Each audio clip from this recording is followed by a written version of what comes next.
E os que iam passando repreendiam-no, para que se calasse, mas ele clamava ainda mais: Filho de Davi, tem misericórdia de mim. Então Jesus parando, mandou que lhe o trouxessem, e chegando ele, perguntou-lhe, dizendo: Que queres que eu te faça? E ele disse: Senhor, eu vejo. E Jesus lhe disse: Vê, a tua fé te salvou. E logo viu, e seguia-o glorificando a Deus, e todo o povo vendo isso, dava louvores a Deus. Para nós parafrasear com esse texto,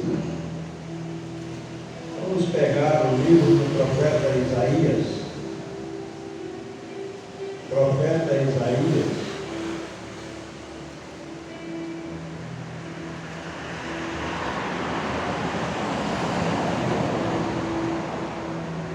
Profeta Isaías, capítulo de número 60. Profeta Isaías,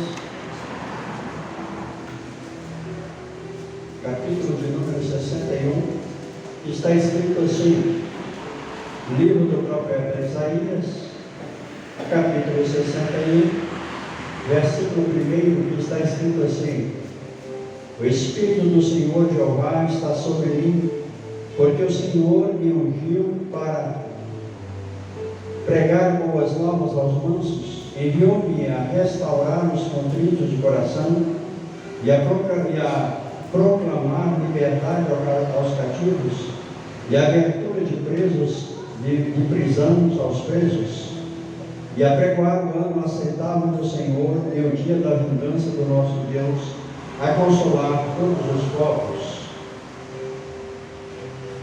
Agora vamos para o Evangelho de Lucas, capítulo 4,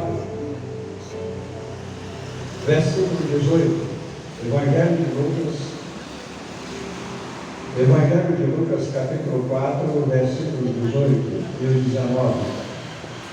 Está escrito assim: O Espírito do Senhor é sobre mim, pois que me ungiu para evangelizar os pobres, enviou-me a curar os quebrantados de coração, e a pregoar liberdade aos cativos, e dar vista aos cegos, e pôr em liberdade os oprimidos, a anunciar o ano aceitável do Senhor. Amém, irmãos?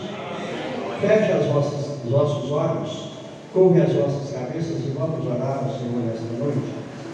Soberano Deus e eterno Pai, é no nome do Teu Filho amado Jesus que eu venho adentrar na Tua presença. Eu venho adentrar, ó Pai, na sala do Teu trono, para exaltar e glorificar e bendizer o Teu santo nome, Pai. E para Te agradecer, meu Deus, por tudo quanto o Senhor fez feito em nossas vidas. Para Te agradecer, ó Pai, pelas maravilhas que Vós nos concedes a cada dia. Para Te agradecer, meu Deus, pelas misericórdias do Senhor, que se renova a cada dia em nossas vidas. Para Te agradecer, ó Pai, por tudo quanto o Senhor fez feito em nossas vidas. Ó meu Deus, na autoridade do nome de Jesus, eu repreendo agora toda a ação maligna.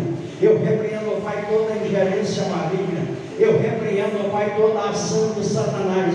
Eu repreendo agora, na autoridade do nome de Jesus, toda a entidade maligna, ó Pai, que tenta tirar a paz dos Teus filhos, que tenta, ó Pai, colocar ânimo e colocar, meu Deus, tudo aquilo que não provém do Senhor no coração e na mente dos Teus filhos. Na autoridade do nome de Jesus, eu te repreendo agora e te ordeno: sai deste lugar. Na autoridade do nome de Jesus, todo espírito maligno, todo vento contrário, eu te repreendo agora. Eu te ordeno em nome de Jesus: sai. Declaramos que só o Senhor é Deus e não há outro Deus além de ti. Deus é o Senhor de todas as coisas. Ele é o Senhor desse lugar, Ele é o Senhor das nossas vidas. E é graças a Ele que nós estamos aqui nesta noite. Irmãos, nós estamos aqui em mais um ano desta campanha. Glória. Aleluia.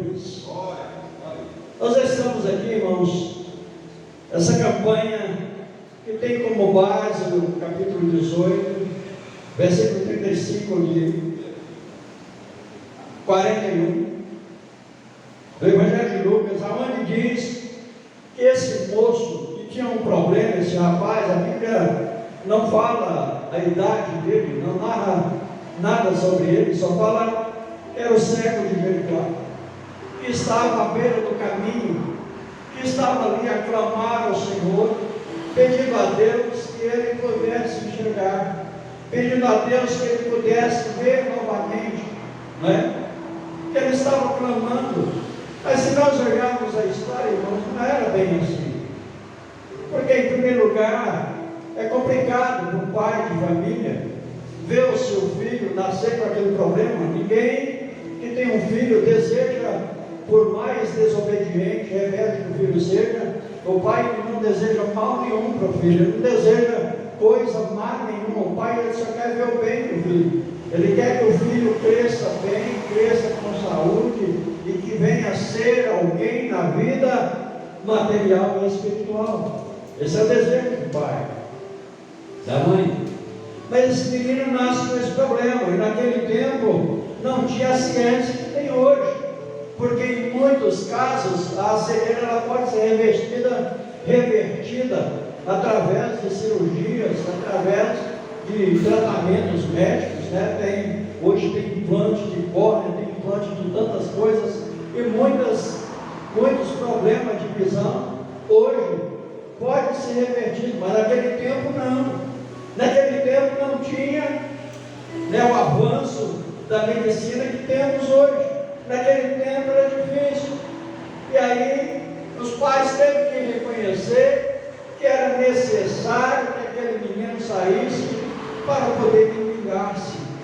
Mas não era só assim como nos tempos de hoje, que a pessoa sai, uma pessoa que está precisando de algo, não tem um emprego, não tem nada, e ele precisa de pedir para alguém, de se tornar um pedinte. Ele chega na esquina dessa onde tem o melhor movimento, chega ali e começa a pedir socorro para alguém. Naquele tempo não era assim.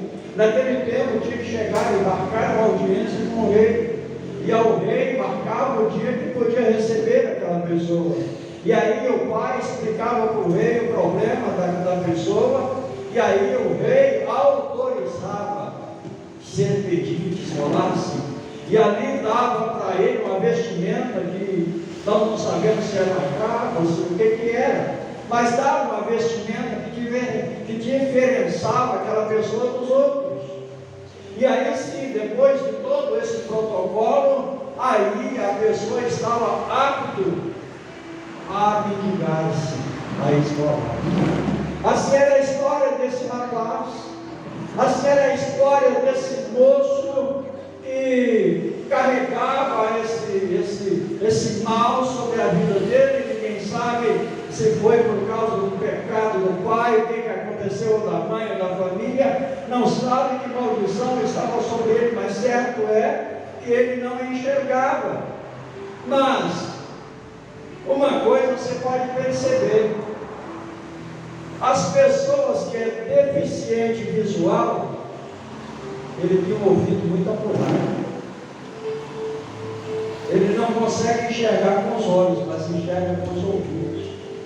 O ouvido fica bem mais apurado do que os nossos ouvidos, e a pessoa passa a ouvir, ter uma percepção bem melhor, bem mais avançada do que de uma pessoa comum que não tem um problema de deficiência visual. E aquele rapaz, dia após dia, ele estava naquele lugar e ia, esmolava-se. Talvez algum dia ele ganhava alguma coisa, talvez outro dia ele não ganhava nada, mas certo é que ele não desistiu, ele estava lá, e estava a clamar e pedindo ajuda de alguém, a esmolar-se ali naquele lugar. Não é fácil você reconhecer essa atitude.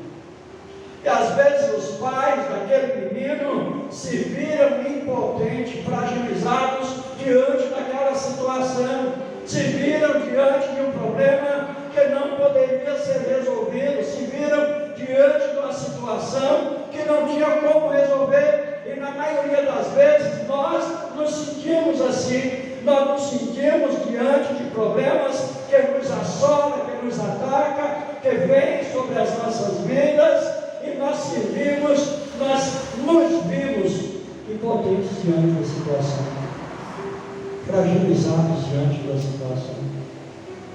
Não tem como resolver, não tem como sanar aquele problema. E ontem nós tivemos uma notícia muito triste, né? Porque o filho do nosso amigo Marquinhos, não sei alguns aqui lembram dele, né? Marquinhos era diácono na segunda igreja. Na época ela era esposa da diaconisa Rita. A diaconisa Rita ela era levita na casa do Senhor, no tempo de irmã Bete, creio eu, irmã Carla, você lembra dele, né? E foi o único menino que sobrou, porque o Marcos ele faleceu quando ele foi para lá. Ele faleceu lá em Uberlândia. E quando foi noite de ontem, né? A madrugada de ontem, nos conta a história, diz que ele chegou de uma viagem, ele estava tocando, né? Em um lugar, que ele era instrumentista. Ele tocava todos os instrumentos, aprendeu a tocar todos os instrumentos. E ele tocava bateria. E aí disse que ele chegou desse show e foi para casa, e lá na casa disse que ele comeu um bocado de pizza, tomou Coca-Cola e foi dormir. Diz que aí mais tarde ele começou a debater na cama. Aí diz que a moça que morava com ele viu aquele negócio e levantou, e aí tentou ligar o corpo de bombeiros, ligando. Aí disse que ele debateu tanto na cama que ele caiu no chão.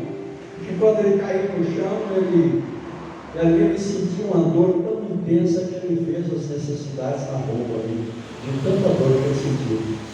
E quando o corpo de bombeiro chegou, já não tinha mais vida sobre ele. Havia morrido. Menino de 25 anos, que nós vimos crescer, menino aí, menor do que o seu, nós conhecemos ele aí, menor do que o seu, era mais vinho, acho que era mais marinho do que o seu, era tipo João Gabriel, né? E a gente viu aquele menino sair daqui, já ficando mais maiores, e um pouco foram para Uberlândia. Lá em Uberlândia, o pai e o Marcos ele faleceram, e assim, ele era de dentro de casa, ele chamava Gilda, era de vinho. Ele tinha um ciúme gordinho, ninguém mexia com vinho lá, ele pegava com qualquer um. E assim, ele era de dentro de casa, ele teve essa notícia assim, de repente, nossa, mas como é que pode acontecer isso? E agora, a lembrança que tinha dele se foi, acabou, não tem mais nada dele a não ser foto do diácono Marcos. A semente dele foi embora, acabou. Então os familiares choraram, sentiram a voz dele, né? Então assim, são problemas que nos assolam, que nós nos vimos impotentes, fragilizados, de pés e mãos amarrados, como diz o ditado, que você não tem como resolver, você olha, você não vê alguma solução, você não vê quem pedir ajuda, você não tem como clamar, você não tem como buscar. E assim era o pai desse menino, e talvez esse menino estava fadado ao fracasso, a esmolar-se por resto da sua vida, a depender da boa vontade, a depender de um coração misericordioso quebrantado de alguém, a depender da ajuda de alguém, a depender do auxílio de alguém.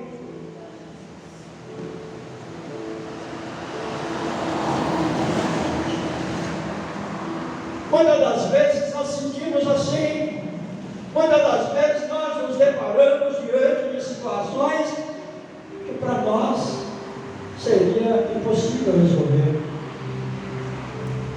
Mas o profeta Isaías, há 700 e tantos anos atrás, ele traz uma profecia e diz: o Espírito do Senhor está sobre mim. O Espírito de Deus está sobre mim. 4 do Evangelho de Lucas, versículo 18 e 19, o Senhor Jesus, depois que ele é expulso da sua terra natal, da sua cidade onde ele viveu, aonde a sua família conviveu, ele foi expulso pelos próprios da casa dele, e ele vai e começa a ministrar, e chega na sinagoga. A Bíblia diz que ele abre o livro e começa ali a ministrar, e começa a dizer, ele, o Espírito do Senhor está sobre mim, pelo que me ungiu a proclamar as boas novas, a trazer solução para problemas que aos olhos humanos seriam insolucionáveis, para resolver questões que aos olhos da sociedade seria como não resolver, para resolver e olhar para pessoas que às vezes a sociedade de então ignorava e menosprezava. Eram as pessoas jogadas pelo canto porque aos olhos da sociedade não tinham valor. Aos olhos da sociedade era emprestado, era só matado no juízo. Aos olhos da sociedade, aquele menino carregava uma maldição sobre ele e não teria como resolver. Aos olhos da sociedade, seria só mais um caso. E amanhã ou depois, aquele homem, aquele rapaz, seria esquecido, seria largado, deixado para lá. Mas ele não enxergava, mas tinha bons ouvidos. E a Bíblia diz que a fé vem por ouvir e ouvir a palavra de Deus. E eu creio que nessas andanças, nessas caminhadas de pessoas, os transeuntes passavam por perto de onde ele estava, e eu vejo que alguém dizia: moço, está vindo um rapaz aí, está revolucionando tudo. Está vindo um rapaz aí que está curando. Está vindo um rapaz aí que está levantando os coxos, que está levantando os paralíticos. Está vindo um rapaz aí, ele está caminhando, ele anda pelas aldeias, ele anda com um bocado de pessoas, anda com ele, e aonde ele passa, o que era novo se revive. Aonde ele toca, o que estava morto volta a reviver. Aonde ele passa, o que não tinha esperança volta a ter esperança. Aonde ele passa, o que não tinha alegria volta a ter alegria. Aonde ele passa, aquelas pessoas que eram esquecidas e menosprezadas, ele chega e abraça. Aonde ele passa, tudo se transforma. Aonde ele passa, tudo muda. Eu creio que ele ouviu falar isso. Eu acredito 100% que ele ouviu falar. E ele pergunta para alguém: mas peraí, quem é que está vindo aí? E alguém disse e fala assim: não, Jesus de Nazaré. E ele fala assim: não é Nazaré. E ele começa a gritar: Jesus, filho de Davi, tem misericórdia de mim. Isso aí chamou a atenção de Jesus, porque os doutores da lei, os senhores da ciência, os dignos sacerdotes, os dignos magistrados da época, os fariseus, eles não entenderam nem compreenderam a vinda do Senhor Jesus. Porque o profeta Isaías profetizou da raiz do tronco de Jessé, raiz de Davi, e ele reconheceu a promessa. É ele que está vindo. E ele começa a gritar: Jesus, filho de Davi, tem misericórdia de mim. A Bíblia diz que quando ele está gritando, alguém tenta afastar ele. O que eu aprendo aqui? Na maioria das vezes, quando nós estamos clamando, na maioria das vezes, quando nós estamos orando, na maioria das vezes,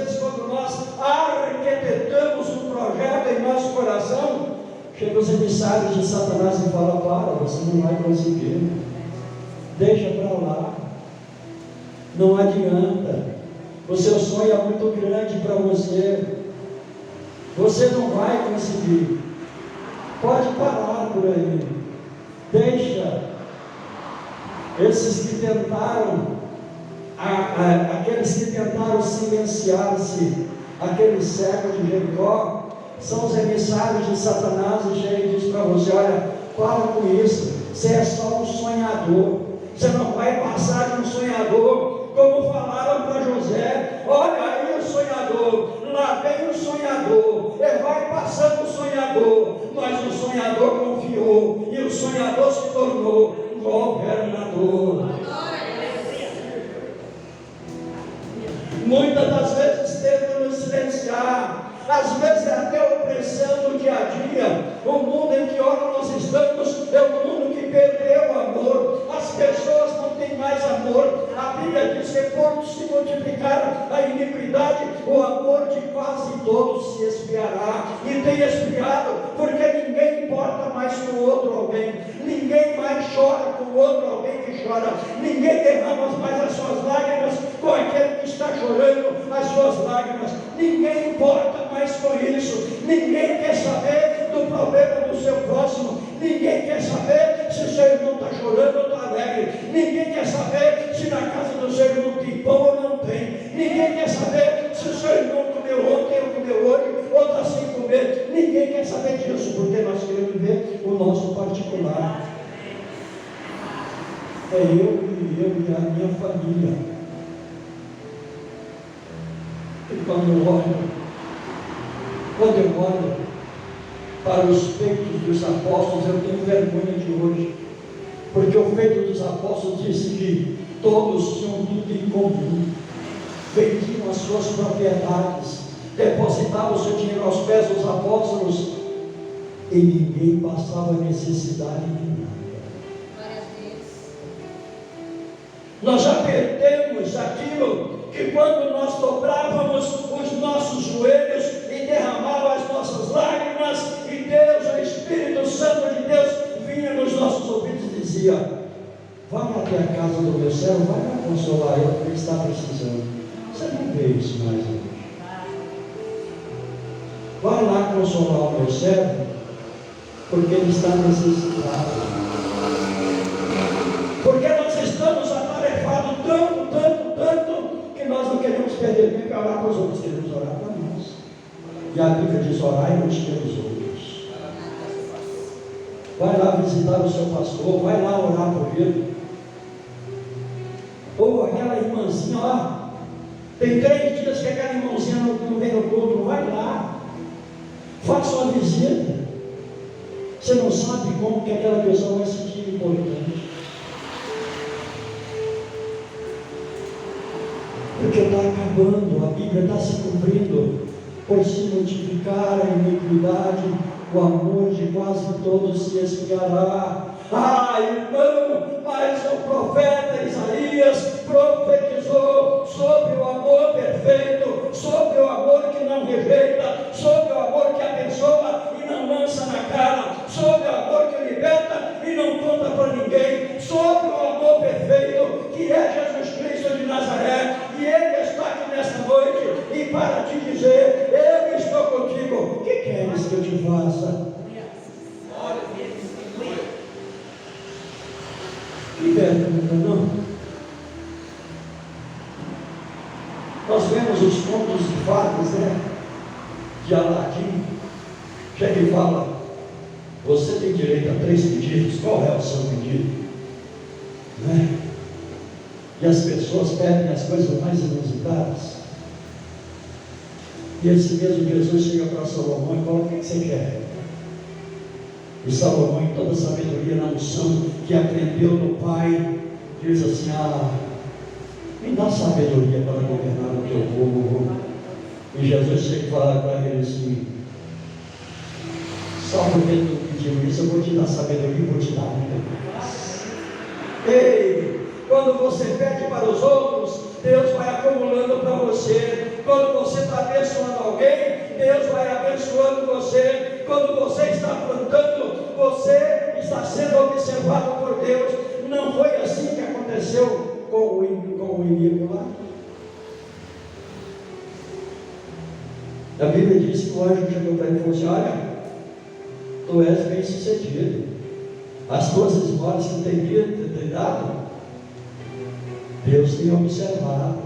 Tudo aquilo que nós fazemos, irmãos, Deus tem observado, Deus ele tem olhado, e no momento certo, aquilo que você plantou, você vai colher.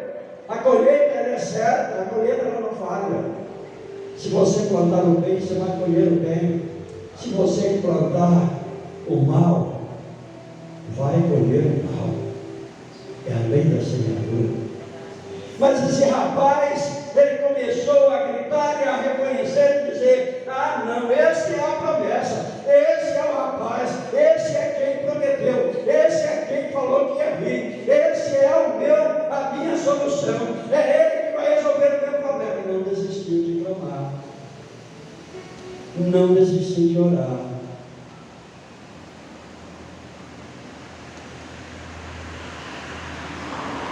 E a história conta de uma certa, em termos de calamidade, a Bíblia diz que ela perdeu tudo quanto tinha.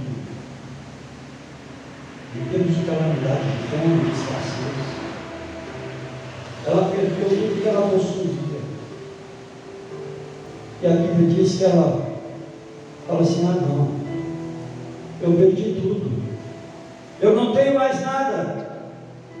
Não, eu vou voltar lá e bater na porta daquele juiz. Ele vai ter que me ouvir. O não eu já tenho, eu vou correr atrás do sim. E a Bíblia diz que insistentemente, todos os dias ela levantava. Creio eu que deveria ser de manhã. Eu posso sonhar, sem ver o texto. Creio eu que era de manhã. Ela ia e batia no portão do palácio e esperava. Resposta nenhuma. No outro dia, lá vai ela bater na porta do juiz. Dia após dia, insistentemente, ela fazia isso. Aí, certo dia, o Espírito Santo de Deus vai lá e tratou com aquele juiz. Eu tenho certeza disso. E aquele juiz levanta e diz: olha, ainda que eu não temo a Deus e nem respeito homem algum, mas eu hei de fazer justiça para essa mulher, para que ela não volte e me importunes mais. E fez justiça para ela.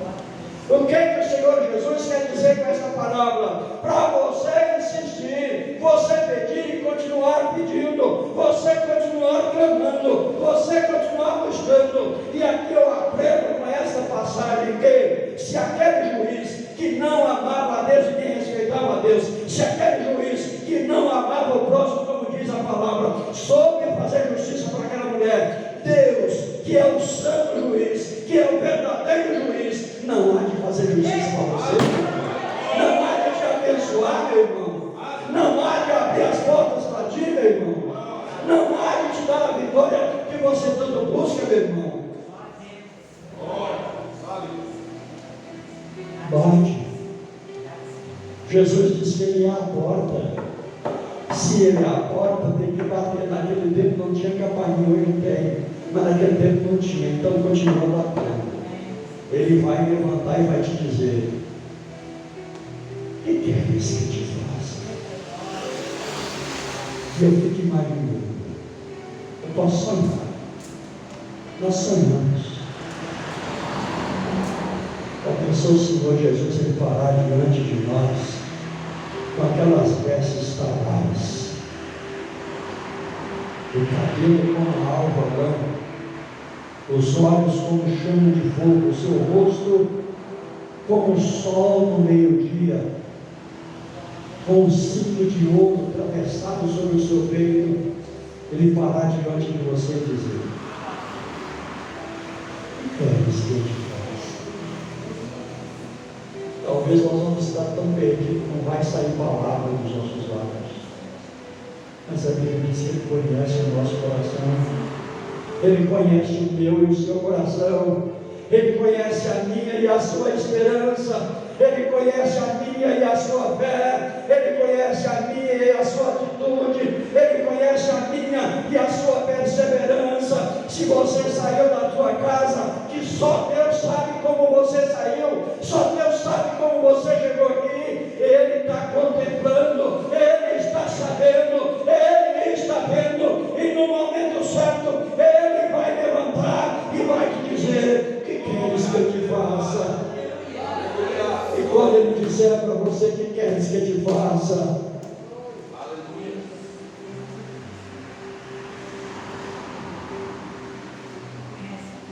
Os teus inimigos todos vão estar de pé, não vai morrer nenhum. Todos vão estar de pé para testemunhar e dizer: verdadeiramente Deus é com ele. Verdadeiramente Deus é com ele. Verdadeiramente Deus mudou a história dele. Porque Ele é Deus. O amor supremo está sobre ele. O amor verdadeiro está sobre ele. O amor que dá e não pede nada em troca. O amor que abençoa sem esperar receber nada. O amor que ama primeiro. O amor que se doa primeiro. O amor que se entrega primeiro. E Ele fez tudo isso por mim e por você. Espera nele. Não desista. Ainda que a caminhada é árdua, ainda que tenha espinhos no caminho e dói para caminhar, muitas das vezes nós nos ajoelhamos e faltam palavras para dizer, mas o Espírito que está dentro de você diz: clama que vai te ouvir.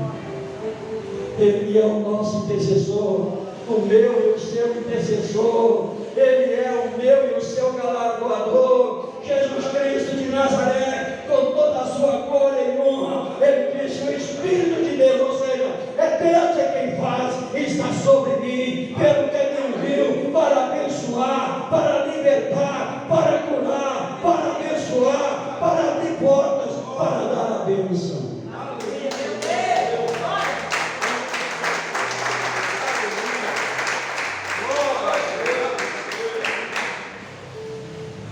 Ele chega e diz assim,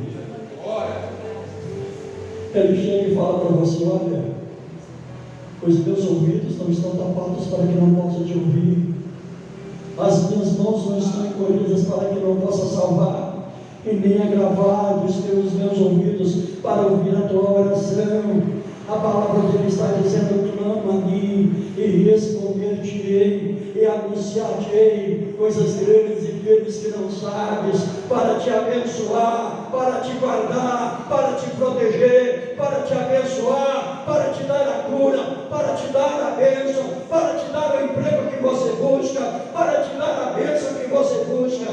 Os ouvidos dele não estão tapados. Clama a ele. E o salmista Davi disse assim: fui moço e agora já estou velho, porém jamais um justo desamparado, e nem esclarecimento sobre o lugar. O salmista falou isso, eu já estava velho. Ele fala da fidelidade do meu Deus. Ele fala da misericórdia dele, que se renova cada dia sobre a minha e a sua vida. Por quê? Está deixando Satanás roubar de você, roubar do seu coração a sua esperança. Por quê? Por quê? Está deixando Satanás tirar aquilo que é mais precioso do seu coração, é o louvor. Louve a Ele na tempestade. Aquela cantora Noemi Nonato. Noemi Nonato hoje ela é uma cantora consagrada. Os hinos dela são maravilhosos. Quando ela abre a boca, você já sente a presença de Deus. A Bíblia diz que na casa dela faltava tudo. A Bíblia não. Ela conta a história que na casa dela faltava tudo, mas não tinha nada.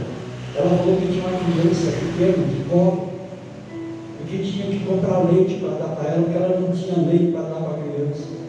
E a Bíblia diz, a história diz, ela disse no testemunho dela, que nem dinheiro para comprar o leite ela tinha, e a filha chorando no chão.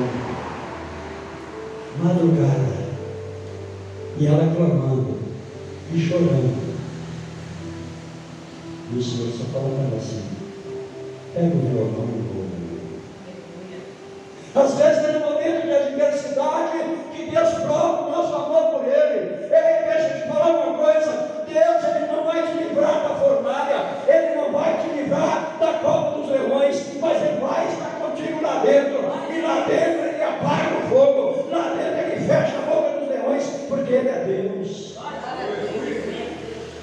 Ele não vai nos livrar do vale, mas vai nos dar força para passar do vale, porque Ele é Deus.